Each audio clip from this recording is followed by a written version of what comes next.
Bien, mesdames et messieurs, bonjour à tous et à toutes et à tous. Je salue Geoffroy Roux de Bézieux en lui disant qu'il est toujours le bienvenu en Normandie, qu'il peut y venir le week-end pour faire marcher l'ensemble du secteur touristique, on en a besoin. Et vous dire que je suis très heureux de vous retrouver, non seulement parce qu'en effet on est encore vivant, Pierre-Jean, et puis je suis très heureux de vous retrouver parce que ça veut dire que j'ai été réélu à la tête de la région, donc c'est quand même pas complètement anodin pour celui qui est candidat. Avec ma copine Sophie Gauguin, qui est en charge de l'économie, ou Marie-Agnès Poussier-Winsbach, qui s'occupe de tourisme, pour ne citer que les deux premières que j'ai devant moi, mais les autres conseillers régionaux me pardonneront de ne pas les avoir cités. Bien, alors, moi, Pierre-Jean, je ne suis pas assez intelligent pour te donner ma vision de la Normandie en 2030. Il faut être au moins candidat à l'élection présidentielle pour ça, et je ne le suis pas. Je voudrais juste vous dire ce qu'on a dans le viseur sur les prochaines années et sur, pour faire simple, les 6 ou 7 ans du mandat régional.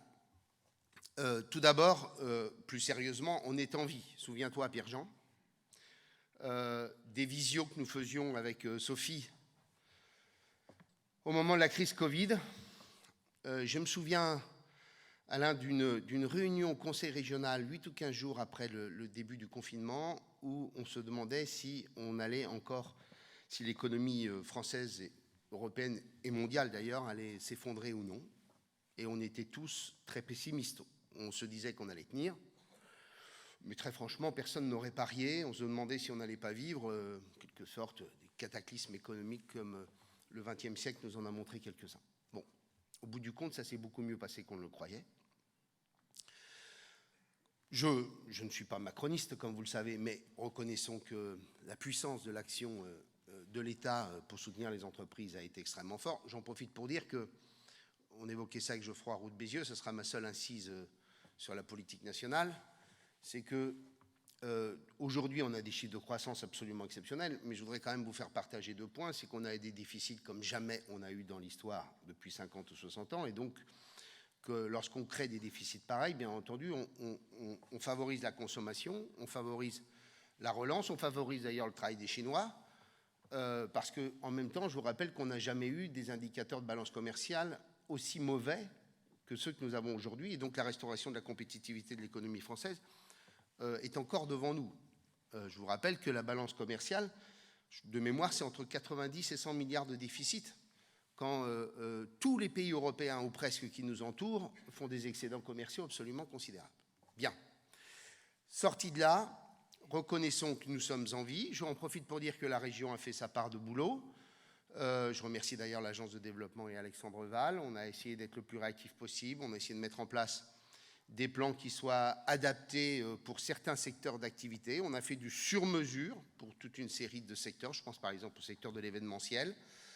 En tout, on a quand même consacré 48 millions d'euros pour soutenir 6400 entreprises en Normandie, Pierre-Jean.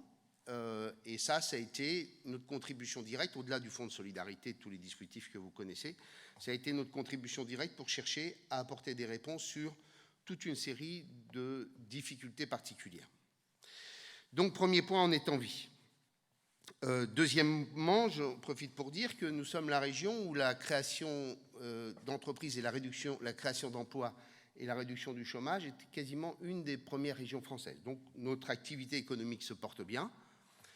En effet, on doit en permanence se souvenir qu'on a une chance extraordinaire, et c'est une chance, c'est d'être une grande région industrielle. Alors on a payé très cher dans les années 80 au moment de la désindustrialisation du pays, mais au bout du compte, aujourd'hui, c'est une chance formidable, parce que quand il y a de l'industrie, en général, derrière, il y a beaucoup d'activités qui retombent.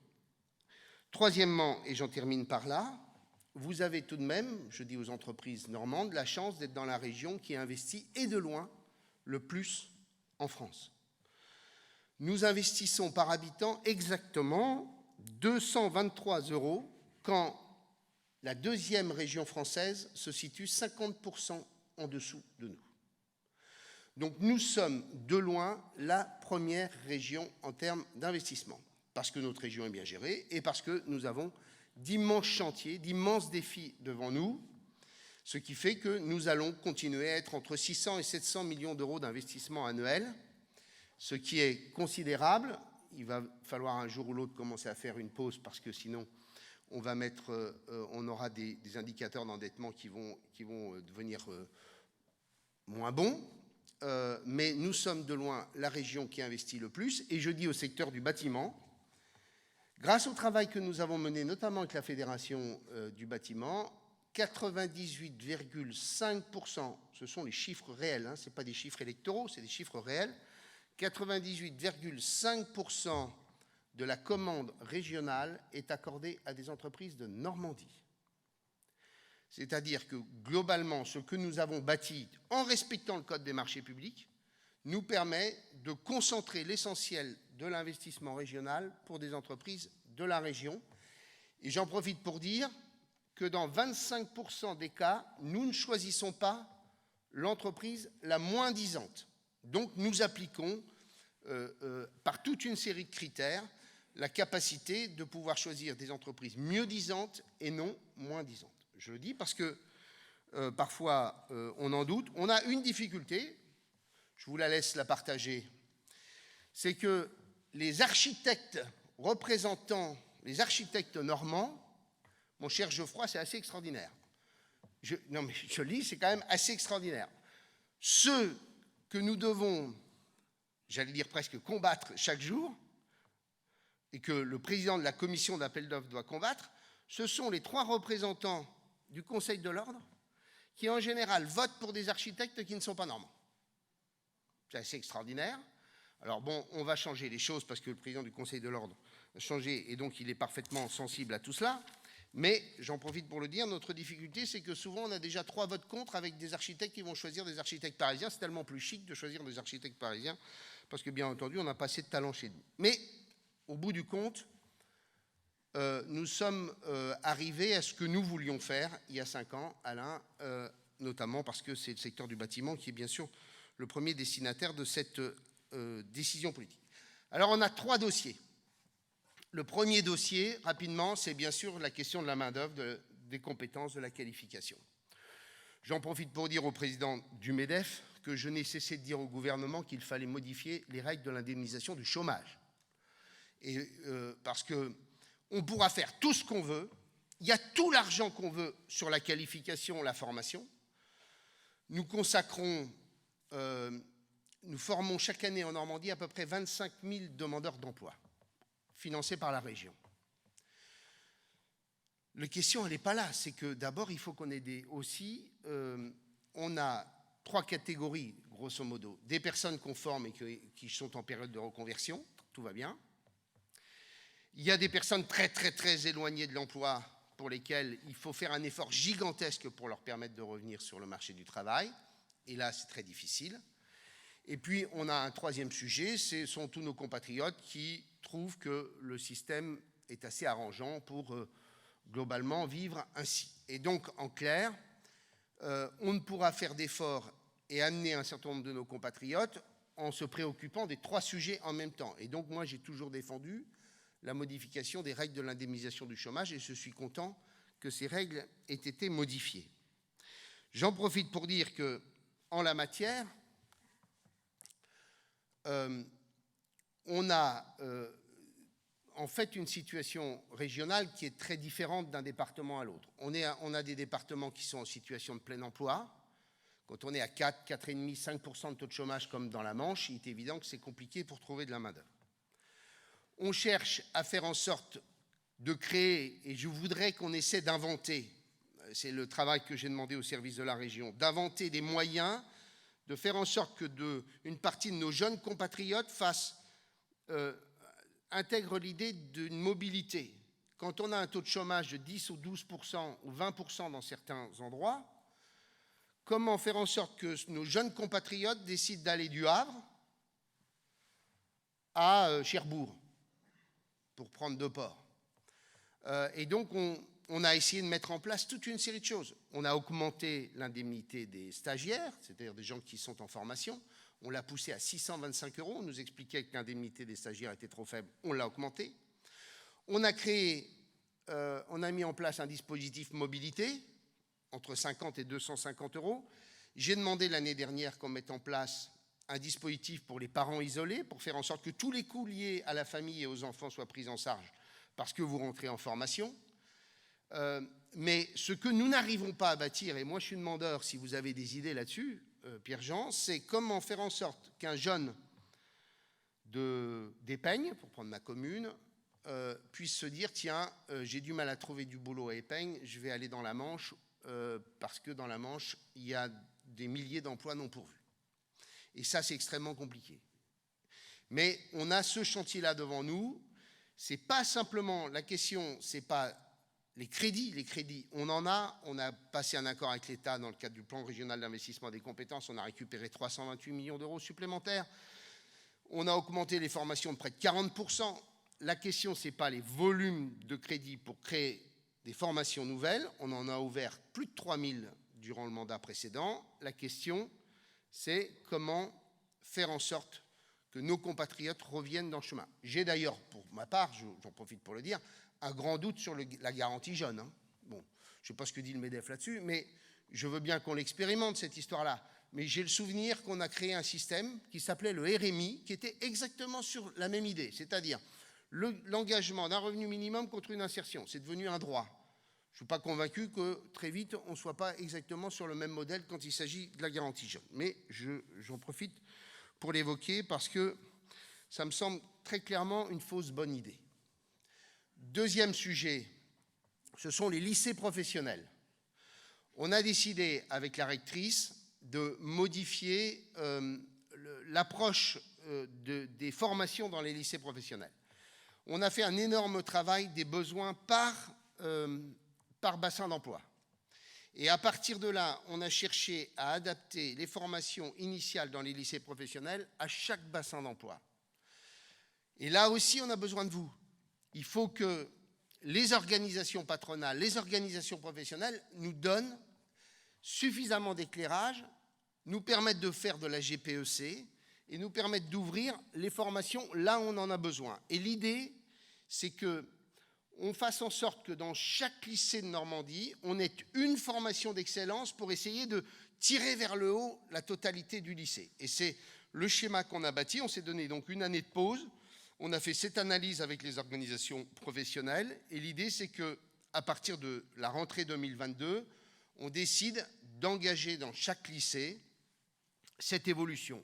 Et en même temps, j'ai souhaité fermer un certain nombre de formations. Geoffroy, on avait tout de même encore des formations dans les lycées professionnels de Normandie, donc ça doit être pareil sur toute la France, où le taux de chômage à 1 an était de plus de 90%. Et donc toutes ces formations-là, c'est un vrai scandale quand on y réfléchit, scandale d'ailleurs pour les jeunes qu'on envoie dans ces formations. Et donc l'idée, c'est de former ces formations avec les débouchés faibles et au contraire, réorienter les lycées. Alors ça demande toujours un peu de temps parce que derrière, il y a bien entendu la communauté éducative qui doit aussi évoluer. En tout, mesdames et messieurs, l'année prochaine, on ouvrira 16 nouvelles formations dans des lycées de Normandie. Alors, il y a un dernier sujet sur lequel vraiment je souhaiterais que vous participiez à cette histoire. C'est la question de l'agence de l'orientation. Nous avons pris la compétence sur l'agence de l'orientation. C'est un sujet clé et majeur. C'est un sujet clé pour favoriser l'égalité des chances. C'est un sujet clé pour permettre aux jeunes femmes de rentrer dans des métiers dans lesquels elles ne vont pas naturellement. C'est un sujet clé pour vous, pour nos entreprises. Et il faut que vous nous aidiez. Il n'y a pas assez d'ambassadeurs métiers encore. On a souhaité mettre en place un système avec des ambassadeurs métiers. C'est quoi un ambassadeur métier? C'est un chef d'entreprise qui s'engage à accueillir des stagiaires, à accueillir des jeunes pour une journée. Vous avez une liste, comme au restaurant, et vous choisissez dans cette liste de propositions qui vous sont faites. Accueillir des familles, parce que les familles jouent un rôle majeur au moment du choix de l'orientation de leurs enfants. Accueillir la communauté éducative pour essayer de réduire le fossé entre le monde de l'entreprise et le monde de l'éducation nationale. Faire en sorte que des jeunes collaborateurs viennent dans les lycées pour raconter leur histoire. Je raconte souvent cette histoire que j'ai vécue il y a quelques mois dans une entreprise de métallurgie à Saint-Romain-de-Colbosc. Il y avait une seule jeune femme dans cette entreprise. Tous les autres, c'était des hommes souvent avec des cheveux gris. Je vais donc vers elle, je lui demande son âge, et je lui dis, mais comment se fait-il que vous soyez arrivé ici? Et elle me raconte son histoire. Elle me dit, voilà, j'étais dans des galères, j'ai fait des formations, j'étais au chômage, etc. Et puis, je me suis dit, peut-être que cette entreprise me donnera une chance parce que cette entreprise est dirigée par une femme. J'y suis allé. La patronne m'a donné cette chance. Aujourd'hui, je suis tourneur-fraiseur et elle s'est mise à parler de son métier avec passion. Eh bien, cette jeune femme, il faut que vous puissiez lui donner un peu de temps pour qu'elle aille dans les collèges et dans les lycées pour raconter son histoire. Et donc, mesdames et messieurs, moi, je suis parrain d'une jeune fille qui est dans un lycée à l'Aigle. C'est quoi son problème? D'ailleurs, tous les conseillers régionaux devraient l'être. Bon. Eh bien, son problème pour elle, c'est son carnet d'adresse. Elle est bonne élève. On me l'a désignée probablement parce qu'elle veut faire Sciences Po. Et donc, son sujet, c'est quoi? C'est comment je prépare l'examen d'entrée à Sciences Po. Alors, bon, ça a un peu changé depuis le temps où j'y suis allé, mais enfin bon.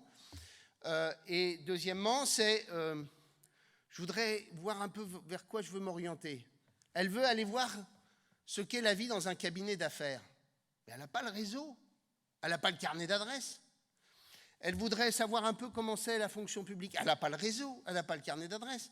Eh bien, notre boulot, à nous tous, c'est de nous consacrer un tout petit peu de temps, faire en sorte qu'on donne à tous ces jeunes une autre représentation du monde de l'économie, des métiers, qu'on puisse partager la passion qui est la nôtre, et qu'on puisse autant que possible leur donner un peu plus de chances de réussir en fonction de leur ambition.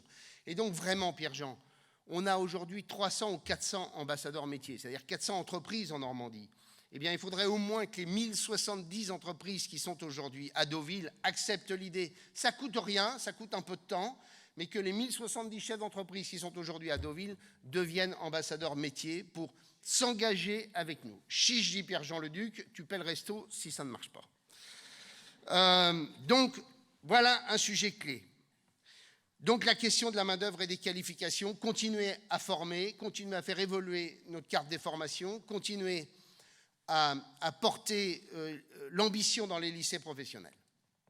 J'en profite pour dire que, même si je sais que le MEDEF était favorable à la réforme de l'apprentissage, oui, il y a un accroissement gigantesque du nombre d'apprentis, en même temps une réduction très importante des contrats de professionnalisation, ce qu'on oublie toujours de dire.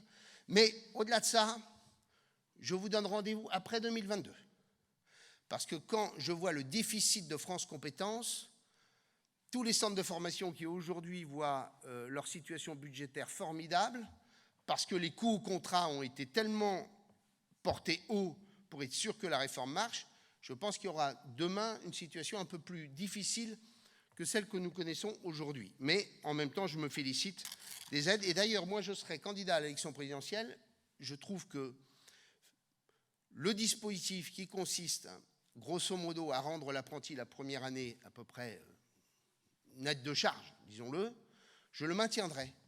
Parce que je voudrais qu'on fasse le différentiel entre le coût de ce jeune apprenti qui rentre dans une entreprise et ce qu'il coûte s'il est dans une voie de garage.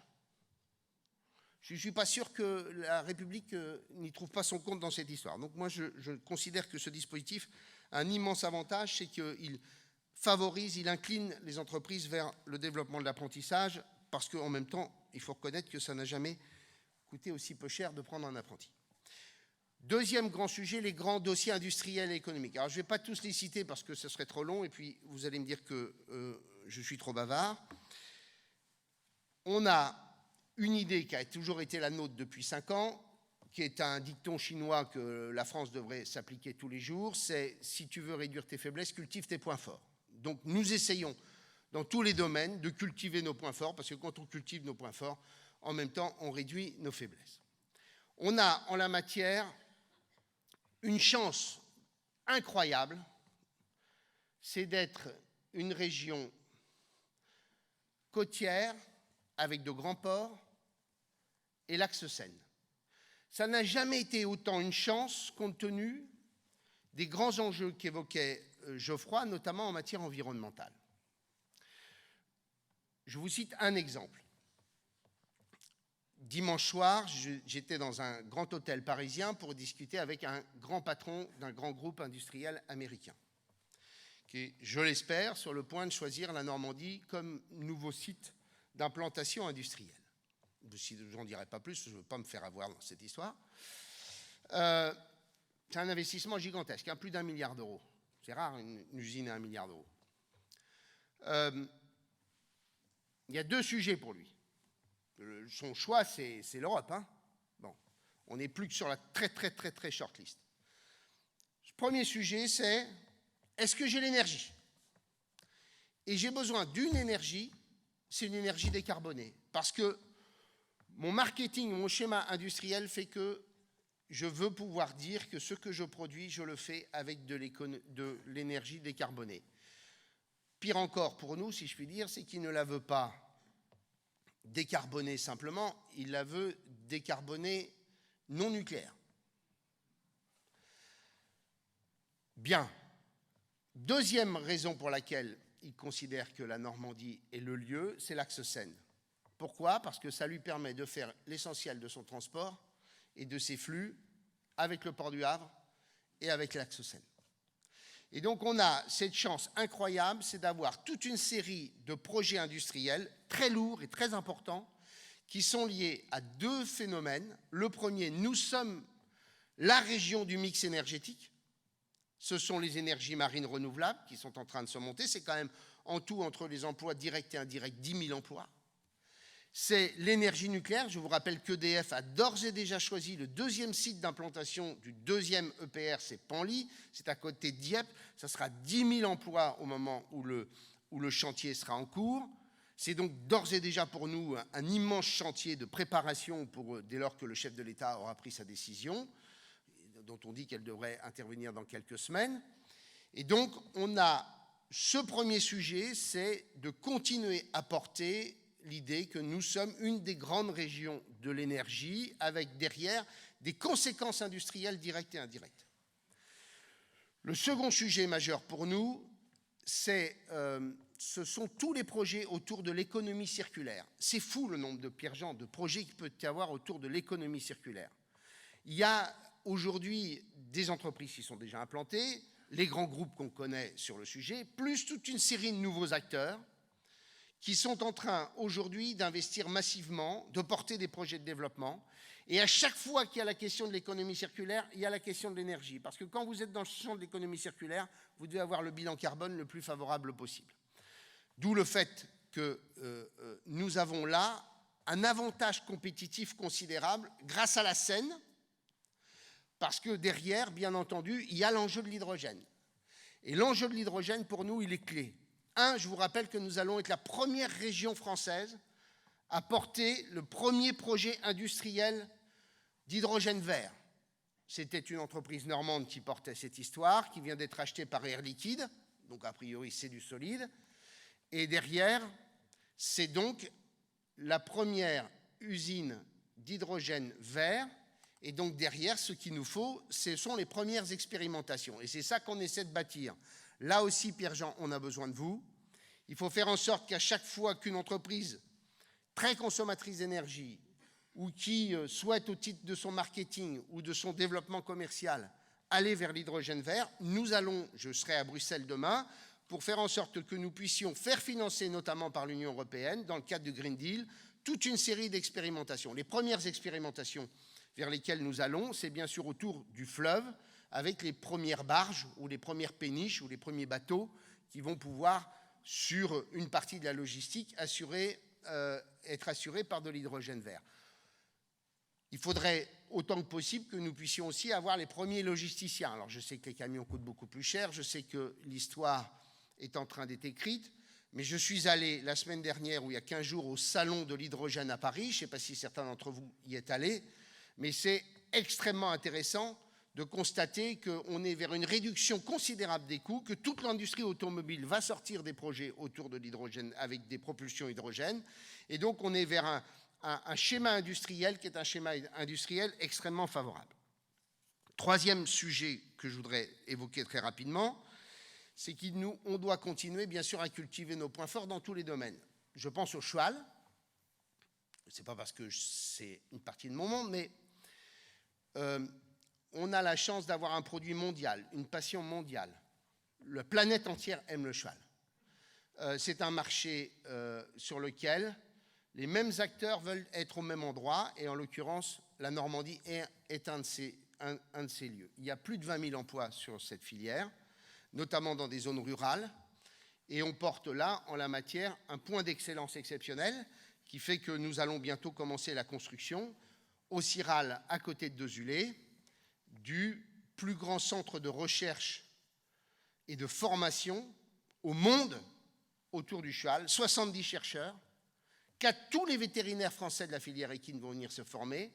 On fait une pépinière d'entreprise, on a investi 50 millions d'euros. Entre l'ABO et le Ciral, nous aurons là le plus grand pôle de recherche, le plus grand pôle de matière grise autour du cheval, permettant ainsi de continuer à accueillir beaucoup d'investissements privés sur le sujet. Et dernier point sur le tourisme, puisque tu l'as évoqué, on a deux grands sujets sur lesquels on va en faire, je l'espère, des grands vecteurs de valeur ajoutée.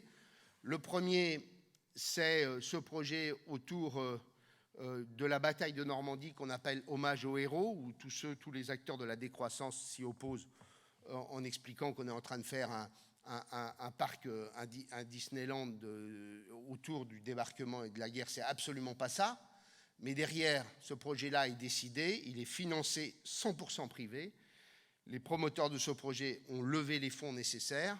C'est un projet de 150 millions d'euros. Et ce projet-là va accueillir 600 000 visiteurs par an à 40 ans. Deuxième projet important, on avait une belle endormie qui s'appelait le Haras du Pin. Et là, on va enfin commencer les travaux. 250 jours de manifestations équestres et de sport équestre au Haras du Pin. Et derrière, des grands acteurs de l'économie touristique qui vont en faire un grand resort autour du cheval. Dernier sujet, et j'arrête là, c'est la question de l'enseignement supérieur. C'est une des grandes faiblesses de la région. Nous avons des universités trop peu attractives. On n'arrive pas à les faire travailler ensemble. C'est une catastrophe. Je ne comprends pas. Il y a quelque chose qui m'échappe. C'est le seul secteur dans lequel on continue à jouer la rivalité. Caen, Rouen, Le Havre, chacun joue dans son coin, personne ne veut jouer ensemble. La COMUE, c'est-à-dire la structure qui regroupe, est en situation de mort cérébrale. Bon, enfin, une catastrophe. Alors qu'en même temps, on a deux plans campus exceptionnels, hein, au Madrier et à Caen. Et aussi, d'ailleurs, au Havre, en faisant descendre le BTS de Cocrioville sur Frissard. Bon. Mais c'est notre faiblesse. Je vous donne deux chiffres pour que vous l'entendiez. Nous avons un réseau universitaire qui est quasiment le réseau universitaire qui accueille le moins d'étudiants étrangers. Posez-vous la question. Pourquoi les étudiants étrangers ne viennent pas dans les universités normandes? Eh bien, moi, je vous donne le deuxième chiffre qui vous permet de voir l'état du désastre. C'est que nous perdons, mesdames et messieurs, chaque année 3800 étudiants niveau master. C'est le solde net entre les étudiants venant de toute la France dans les universités de Normandie et tous les étudiants normands qui quittent la Normandie pour aller à Paris et pire en Bretagne. Parce que c'est quand même pour nous la pire insulte, Geoffroy, la Bretagne. En même temps, eux, ils ont l'esprit breton ancré. Mais au bout du compte, 3800 étudiants qui chaque année quittent la Normandie. Alors c'est bien s'ils la quittent provisoirement, mais en général, ils ne reviennent pas forcément en Normandie immédiatement. Et puis comme tous ne sont pas amenés à faire de la politique, ils ne reviennent pas en Normandie éventuellement pour faire de la politique après.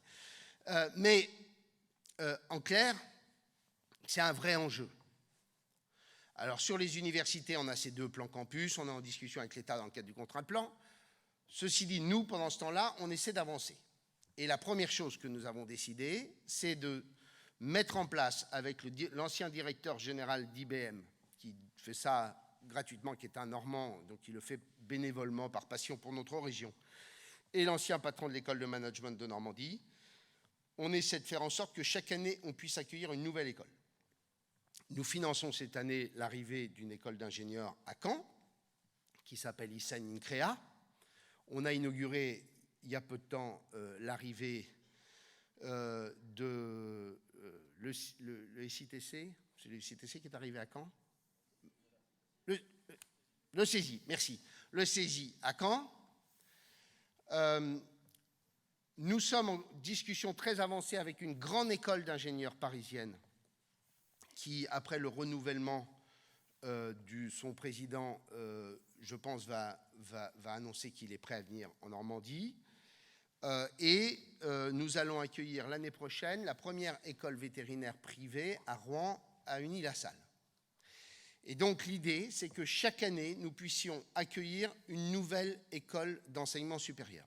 Par ailleurs, on rénove les instituts de formation de soins infirmiers, qui est aussi de l'enseignement supérieur. On a déjà fait Fécamp, on a fait Alençon, on est en train de faire Cherbourg et demain Évreux. Bien. Et donc l'idée, c'est qu'on puisse pousser au maximum les feux sur l'enseignement supérieur, qui est une faiblesse régionale et qui est un facteur majeur d'attractivité, non seulement à 2030, mais à 2050, et un énorme facteur de développement.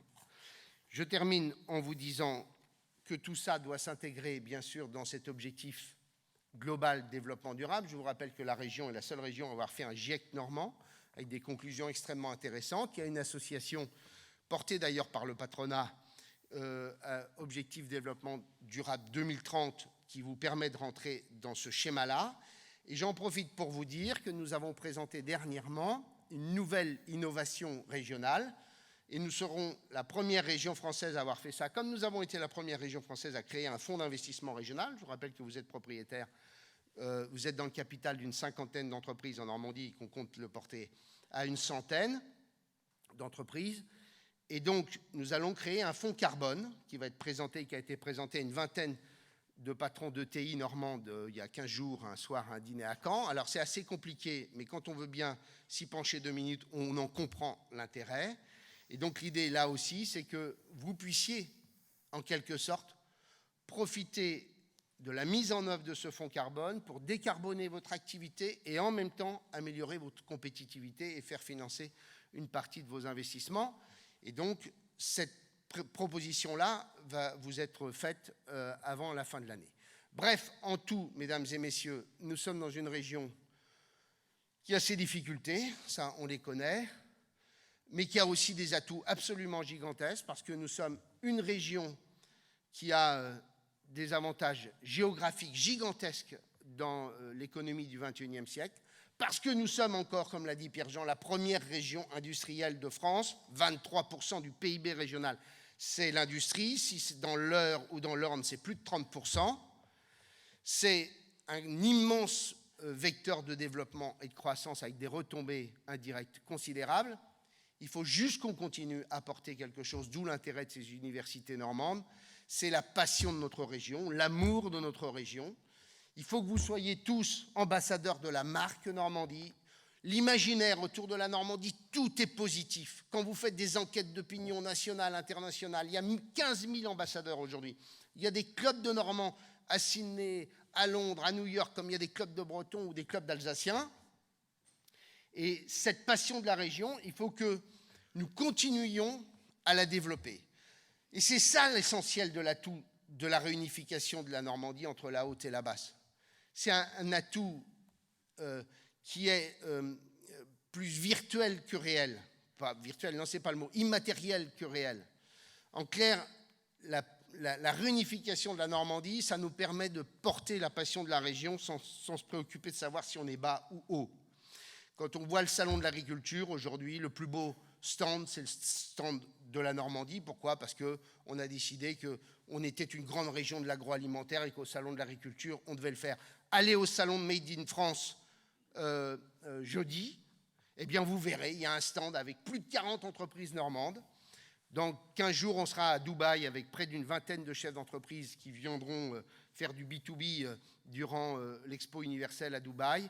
Et on sera, je l'espère, au Vietnam où on a de très belles entrées potentielles. Donc continuez à vivre ensemble, à porter ce collectif pour qu'au bout du compte, ce réseau et cette équipe nous permettent de gagner encore des parts et de créer de la valeur. Donc bravo à vous toutes et à vous tous d'être aussi présents. J'ai été très long, mais comme vous le savez, nous portons avec la majorité régionale l'idée qu'une région ne peut bien se porter que si elle a des gens d'entreprise qui se portent bien. Je vous remercie.